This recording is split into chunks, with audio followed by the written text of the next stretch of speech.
अस्सलाम वालेकुम dear students.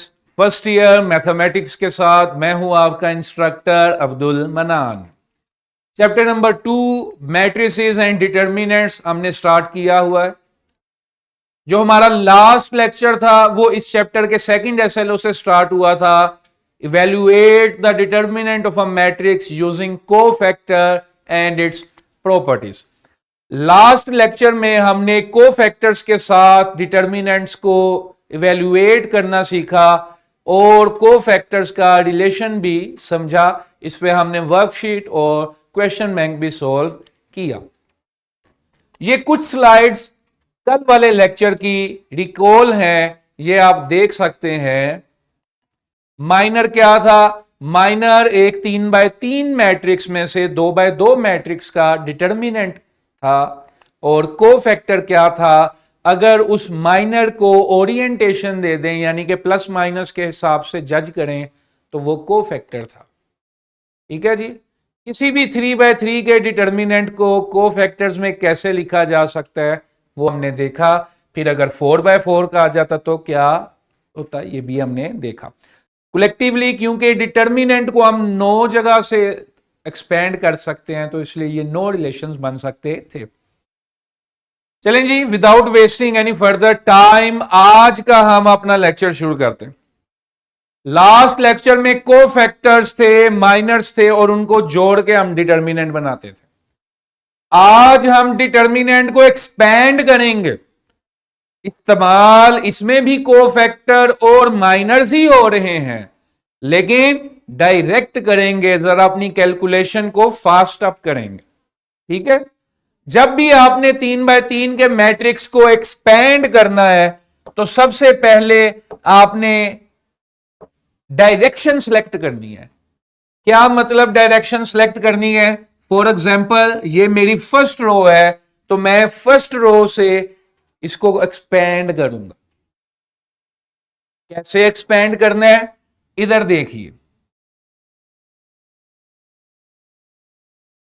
First row हमने ली। फर्स्ट रो का फर्स्ट एलिमेंट क्या था? A11। A11 मैंने लिख दिया। A11 के नीचे वाले भूल गए, आगे वाले भूल गए, क्या बचा? ये बचा जिसपे मैं सर्कल कर रहा हूं, मैंने ये लिख दिया। फिर सेकंड एलिमेंट पे पहुंचे।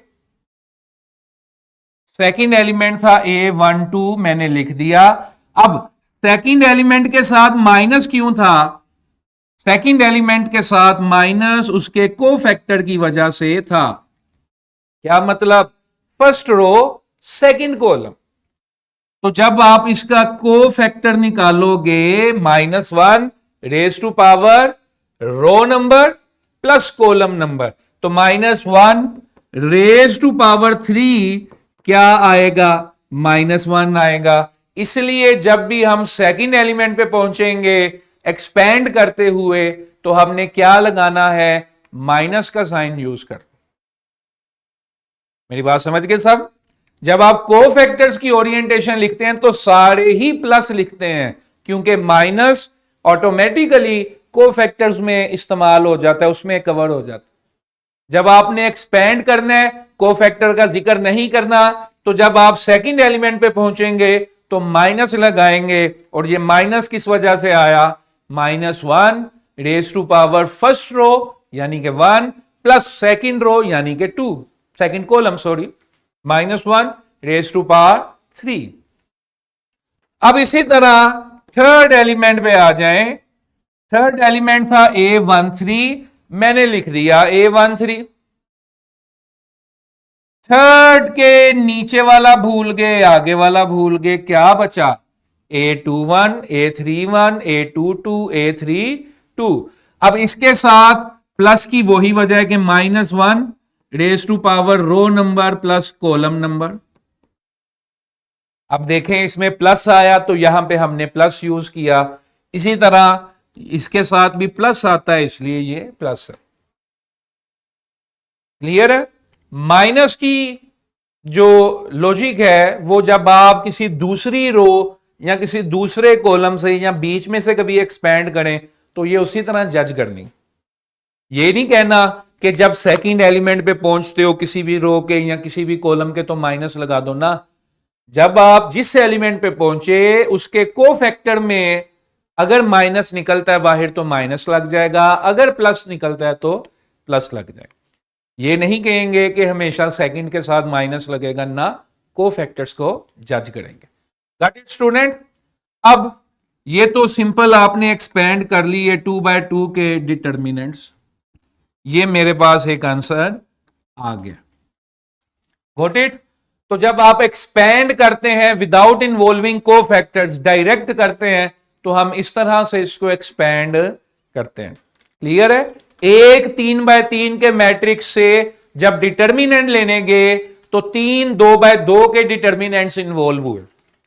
एक 3/3 के डिटर्मिनेंट को एक्सपेंड करने में 3 2/2 वाले डिटर्मिनेंट्स यूज हुए।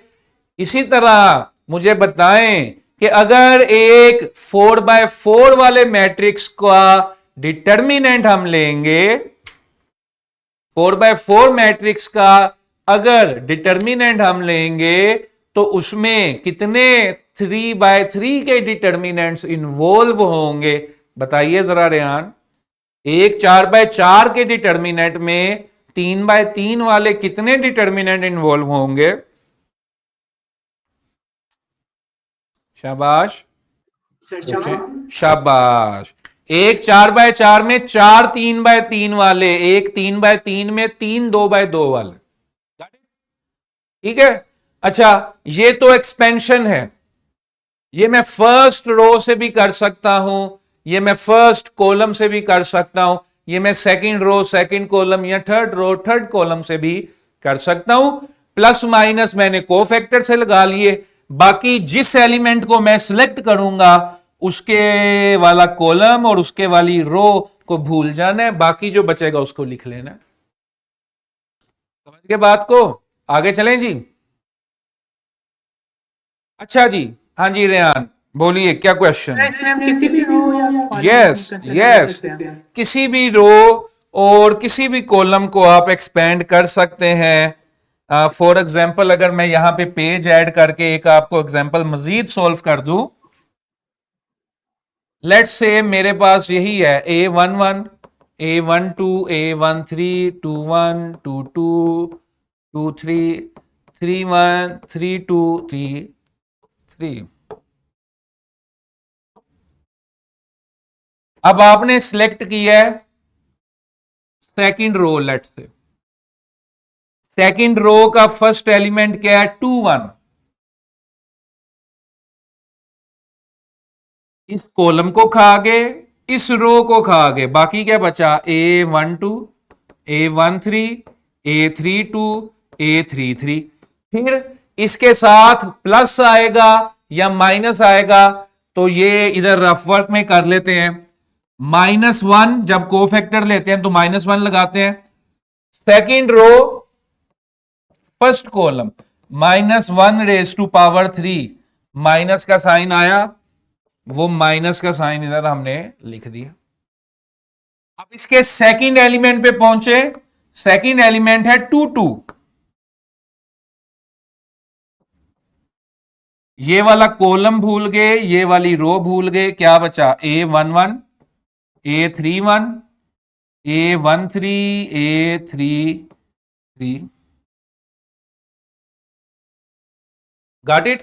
अब इसके साथ प्लस आना है या माइनस आना है?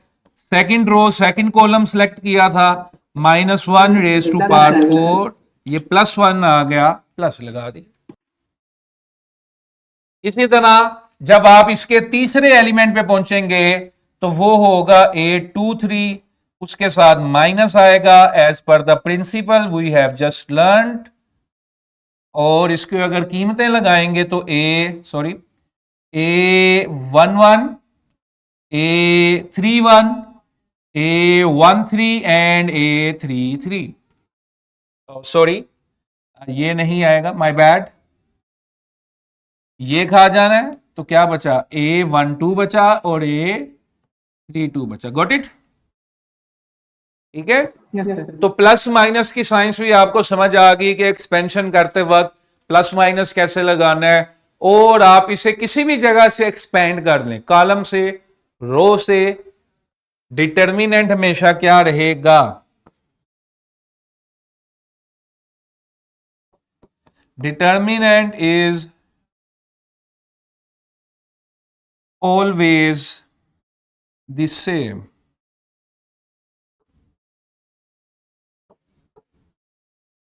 ठीक है जी, determinant is always the same. Got it student? अच्छा, एक्सपेंशन का भी एक शॉर्टकट आगे से अवेलेबल है।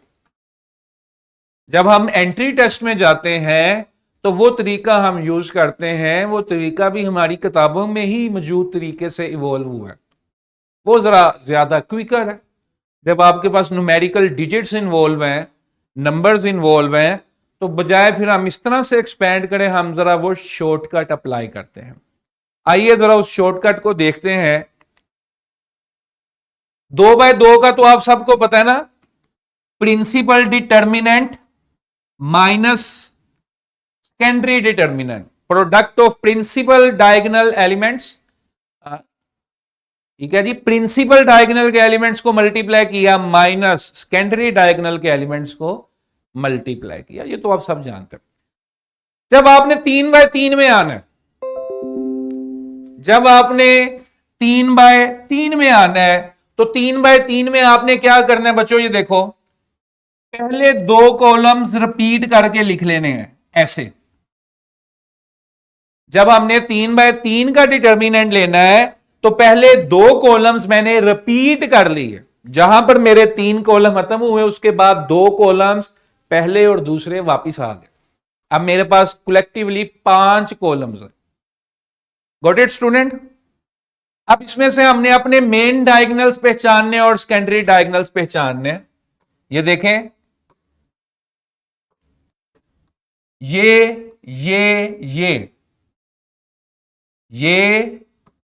ये सारे क्या है, मेन डायगोनल मेरे। A11, A1, A22, A33, A12, 23, 31, 13, 21, 32। ये मेरे पास आ गया total product of main diagonal, या आप इसे कह दें कि लेफ्ट से राइट की तरफ वाला डायगोनल। ठीक है जी, लेफ्ट से राइट। अब इसी तरह जो मैंने 2 कॉलम्स ऐड किए थे वो इसलिए किए, ये देखें, एक डायगोनल ये, एक डायगोनल ये, एक डायगोनल ये।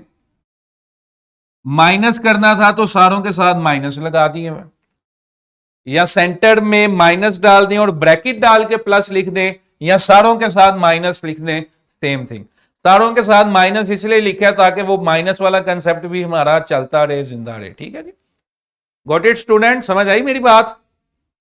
रेहान, 2 कॉलम्स ऐड करें, फिर देखें जिंदगी कितनी आसान हो जाएगी। कोई भी डिटर्मिनेंट आप ऐसे ऐसे सॉल्व कर लेंगे। नंबर्स वाला जिसमें तो फिर वो एक्स वाई जी है, उसको ऐसे करो वैसे करो, उसने एक जितनी ही टेंशन देनी है। अच्छा जी, let us solve this example from the previous learned shortcut. ठीक है, मैट्रिक्स वाला चैप्टर जो है ये तमाम एंट्री टेस्ट में अहमियत का हामिल है। ये ऐसा चैप्टर है जो आपके साथ साथ चलता रहेगा। 2 7 -3 3 1 4 -5 -2 1। पहले 2 कॉलम्स रिपीट करने थे, पहले 2 कॉलम्स रिपीट करने थे, मैंने लिख दिया 2 7 -3 3 1 4। राइट? आप अपने मेन डायगोनल पहचानते हैं, 1 2 3। इन तीनों का प्रोडक्ट बना लेते हैं और उनको ऐड कर लेते हैं। 2 × 1 × 2 -6 -3 -35 और 4 -140। ठीक है जी। अब आ जाएं, हम इधर माइनस लिखेंगे और ब्रैकेट में फिर प्लस लिख देंगे। ये नोटेशन माइनस के साथ भी कर लें या ऐसे भी कर लें, does not make any difference. इधर देखें, कलर चेंज करते हैं और इसका पोस्टमार्टम करते हैं। Secondary diagonals number 1, number 2, number 3। ये ब्लू वाले डायगोनल्स मेरे सेकेंडरी डायगोनल्स।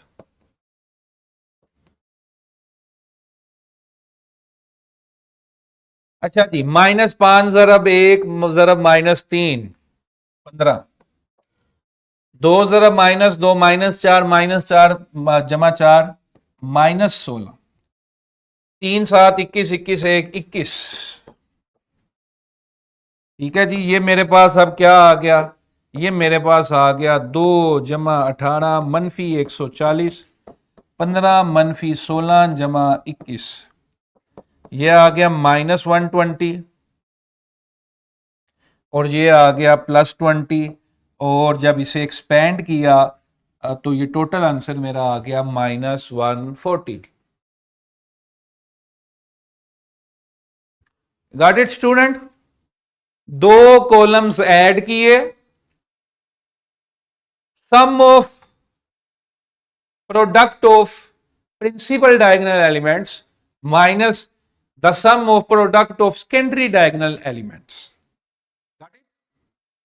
आप इसको रो बाय रो भी एक्सपेंड कर सकते हैं और ऐसे भी कर सकते हैं।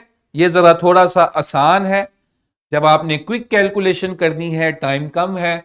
जिस तरह एंट्री टेस्ट में एक एमसीक्यू के लिए 1 मिनट होता है। ठीक है जी, 100 मिनट 100 एमसीक्यूज। जी रेहान, कोई क्वेश्चन था? Sir goat the technique? Yes sir, समझ आ रही है। ओके। अब हम अपने एक्सएलओ के दूसरे हिस्से की तरफ चलते हैं। वो हिस्सा था इवेल्युएट डिटर्मिनेंट्स यूजिंग प्रॉपर्टीज। अब हम डिटर्मिनेंट्स की प्रॉपर्टीज को देखेंगे। इनका प्रूफ इस लेक्चर में नहीं होगा, इनका लॉजिकल प्रूफ यहां पे डिस्कस करेंगे और जब हम नेक्स्ट लेक्चर लेंगे उसमें हम इनकी एग्जांपल्स देखेंगे और इनके प्रूफ को देखेंगे। Got it? ठीक है। ये सबसे लंबी एक्सरसाइज है डिटर्मिनेंट्स की। चलें जी, आगे चलते हैं प्रॉपर्टीज ऑफ डिटर्मिनेंट्स की जानिब। ये एक ऑनलाइन कैलकुलेटर है। Just in case you need to verify the questions of your question bank, just in case you need to verify the questions of your question bank. Mr. Lukman, please backspace and type 3 from numpad. ये तो बड़ा matrix बन गया ना, मेरे पास screen पे keyboard नहीं आता। आपने क्या करना है, जो भी क्वेश्चन आपने वेरीफाई करना है उसमें आपने डिटर्मिनेंट यहां से वेरीफाई कर ले। क्लियर है? इसके साथ साथ ही अगर आप वो वुल्फ्रेम वाला लिंक यूज करना चाहते हैं, वो भी मैं अपने शुरू वाले लेक्चर्स में आपको इलेबोरेट कर चुका हूं, वो भी आप देख सकते हैं। ठीक है, जस्ट इन केस। वैसे तो आप खुद भी वेरीफाई कर सकते हैं। ठीक है जी, आगे चलते हैं प्रॉपर्टीज की तरफ। Number 1, property of determinant.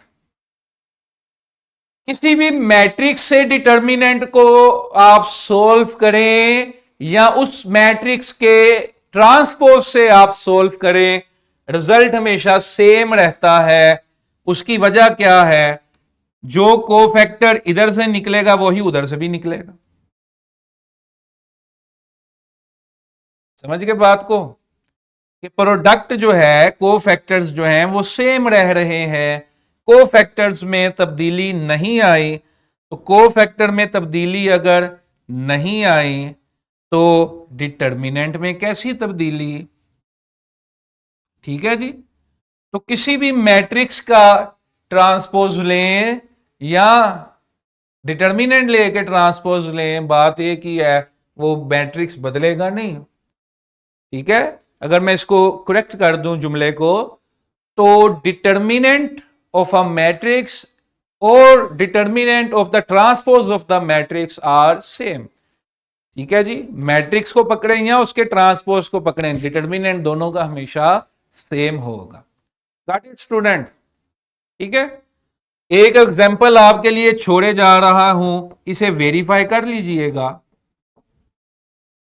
वैसे तो हमने देख लिया कि जब हम को फैक्टर बनाते हैं तो वो उसमें फर्क नहीं पड़ता, प्रोडक्ट पे वो सेम ही रहते हैं। ठीक है, यहां पे थोड़ा सा आप इसको वेरीफाई करें। मैंने रिजल्ट आपके सामने लिख दिया है, जस्ट टू वेरीफाई एक एग्जांपल भी मैंने मेंशन कर दी है, इसको काइंडली सॉल्व कीजिएगा। आगे चलते हैं।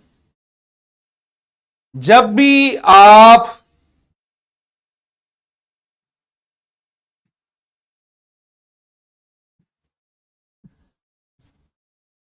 ये देखें, इन दोनों में क्या फर्क है, इन दोनों डिटर्मिनेंट्स में फर्क क्या है कि इसकी सेकंड रो और उसकी फर्स्ट रो स्वैप्ड है।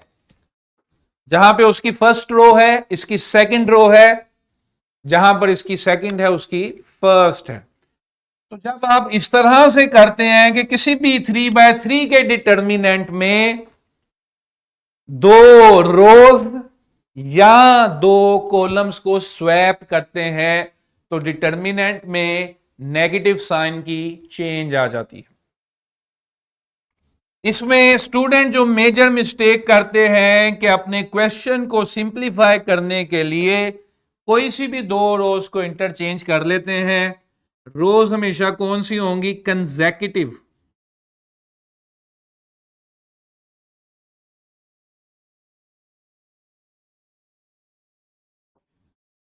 Consecutive rows need to be interchange if needed, यानी कि 2 और 1 आपस में स्वैप हो सकते हैं, लेकिन 1 और 3 आपस में स्वैप नहीं हो सकते। अगर हम 1 और 3 को स्वैप करना चाहते हैं तो पहले 1 और 2 को करेंगे, फिर 2 और 3 को करेंगे, 2 स्टेप्स में। और 2 दफा माइनस आया तो वो दोबारा माइनस मिलकर क्या हो गया? प्लस हो गया। Got it? आगे चलते हैं। हाँ जी रेहान, बोलिए। सर ये लास्ट वाला समझ नहीं आया है। देखें,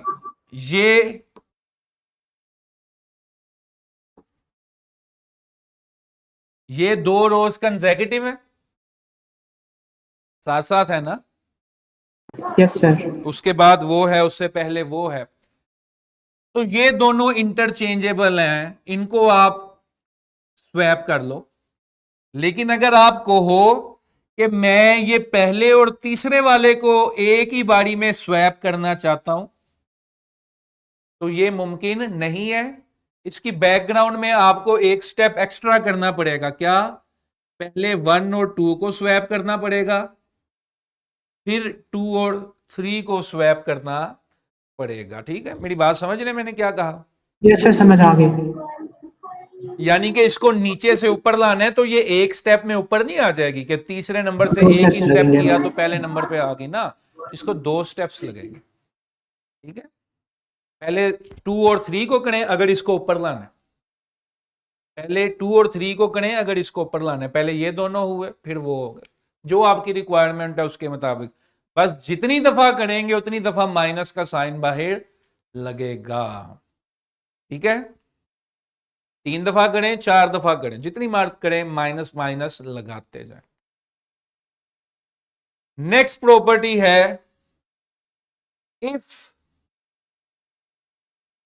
the elements of a row are multiplied by some scalar,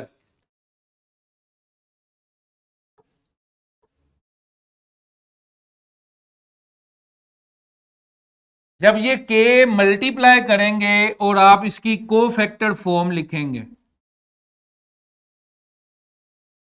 तो सबके साथ कोफैक्टर आ जाएगा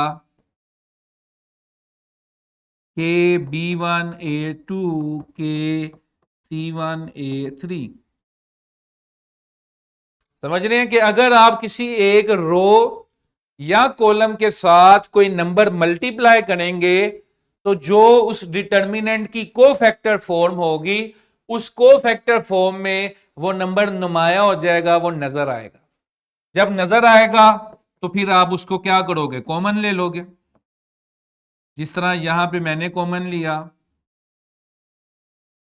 C1A3, ये बन गया जी डिटर्मिनेंट। ठीक है, तो अगर किसी एक से कॉमन लेना हो तो कॉमन भी ले सकते हैं, और नीचे फिर क्या है, नीचे कहते हैं कि अगर किसी एक से मल्टीप्लाई करना हो तो मल्टीप्लाई भी कर सकते हैं। लेकिन बेसिक मल्टीप्लीकेशन प्रॉपर्टी आपको पता है कि अगर हुद से मल्टीप्लाई किया है तो हुद से डिवाइड भी करना है। अगर m मल्टीप्लाई किया है तो m आपने डिवाइड भी करना है। Got it. अब अगर आप दो के साथ करना चाहते हो तो इधर उसकी कीमत बाहर भी चुकानी पड़ेगी। एक के साथ किया तो एक m है, दो के साथ करना है तो इधर भी लाओ इधर भी लाओ। ठीक है, ये जो प्रॉपर्टी है ये किसी एक रो या कॉलम के साथ है। अगर आप सारे के साथ करोगे तो वो डिफरेंट रिजल्ट प्रोड्यूस करेंगे, वो आगे हमने प्रॉपर्टीज में ऐड किया। अभी सिर्फ ये सिंगल रो या सिंगल कॉलम के लिए है कि कुछ भी मल्टीप्लाई कर दो, कुछ भी डिवाइड कर दो, कीमत अदा कर देना बस। ठीक है, कॉमन अगर है तो कॉमन ले सकते हो, को सवाल को सॉल्व करने के लिए कुछ अलग से टर्म चाहिए तो मल्टीप्लाई कर दो, डिवाइड कर दो। ठीक है, प्रॉपर्टी नंबर 4 कि अगर कोई एक रो या कॉलम मिक्सचर है दो टर्म्स का, कोई एक रो या कॉलम अगर मिक्सचर है दो टर्म्स का, जैसे यहां पर फर्स्ट कॉलम मिक्सचर है दो टर्म्स का, तो अगर कोई भी रो या कॉलम दो टर्म्स का मिक्सचर है तो ऐसे डिटर्मिनेंट को आप दो अलग अलग डिटर्मिनेंट्स में लिख सकते हो।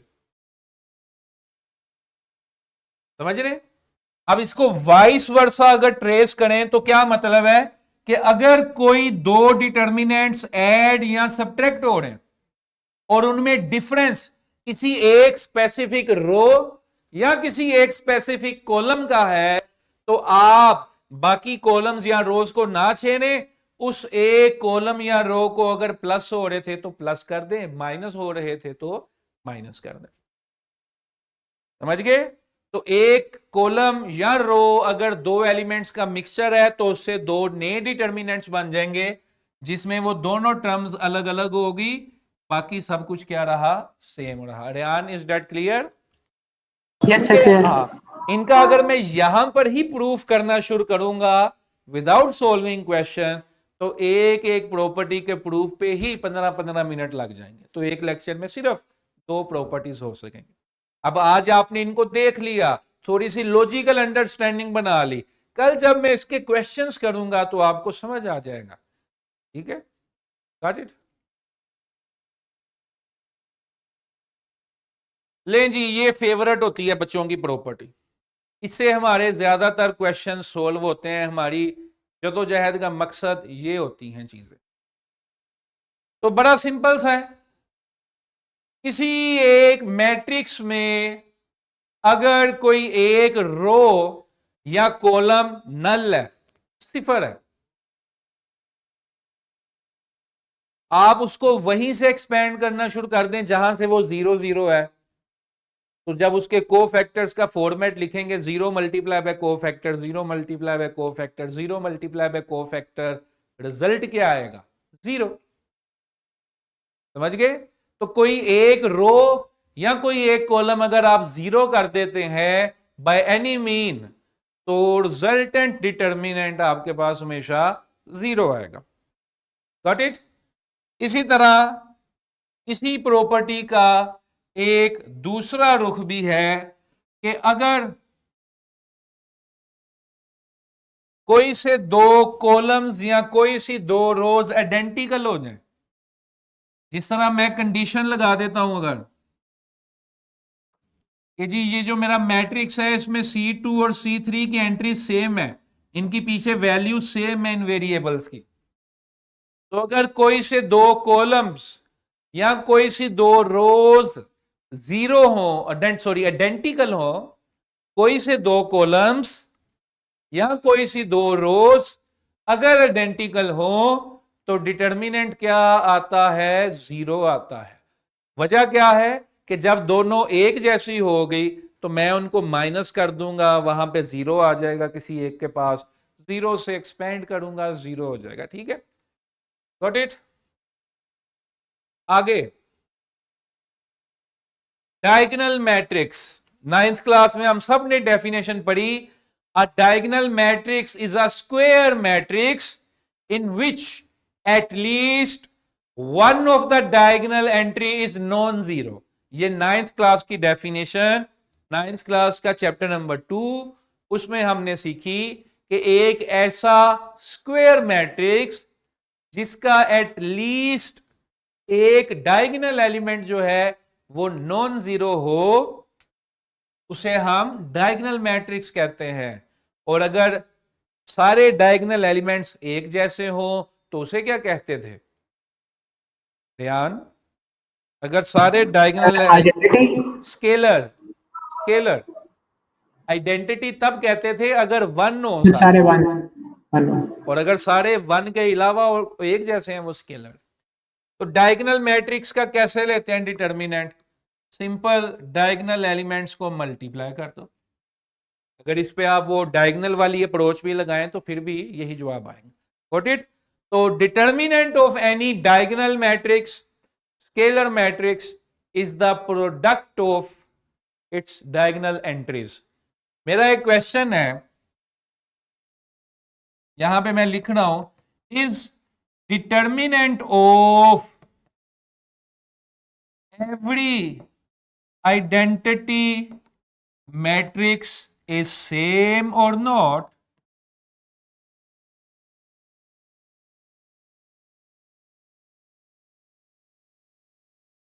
Got it? सोचिएगा और मुझे इस पे आंसर कीजिएगा। ये कुछ प्रॉपर्टीज मैंने समराइज की हैं जो मैंने पहले बात की कि अगर आप पूरे मैट्रिक्स के साथ नंबर मल्टीप्लाई कर रहे हैं, अगर मैं इसको जूम कर सकता हूं, अगर आप पूरे मैट्रिक्स के साथ कोई नंबर मल्टीप्लाई कर रहे हैं तो हर रो में से वो कॉमन निकलेगा। जब हर रो में से कॉमन निकलेगा तो वो अगर 3 रोज थी तो सी रेज टू पावर 3 हो गया, अगर 4 रोज थी तो सी रेज टू पावर 4 हो गया। समझ रहे? ये देखें, ये डिटर्मिनेंट के साथ मल्टीप्लाई नहीं हुआ, ये मैट्रिक्स के साथ पहले मल्टीप्लाई हुआ है, बाद में डिटर्मिनेंट ले रहे। अब जब मैट्रिक्स के साथ स्केलर मल्टीप्लाई होता है तो वो हर एलिमेंट को मिलता है, बाद में उसका जब डिटर्मिनेंट लोगे तो वो हर रो में से कॉमन निकलेगा। 3 रोज थी तो के या सी रेज टू पावर 3 हो गया। ये देखेंगे सेकंड प्रॉपर्टी के determinant of the product of a matrix is equal to the product of individual determinants. पहले मल्टीप्लाई करें बाद में डिटर्मिनेंट्स लें, या पहले डिटर्मिनेंट लें और बाद में मल्टीप्लाई करें, इसका मतलब सेम होता है। ट्रांसपोज वाली हम देख चुके। इंटरेस्टिंग प्रॉपर्टी, वेरी इंटरेस्टिंग, ये याद रखें।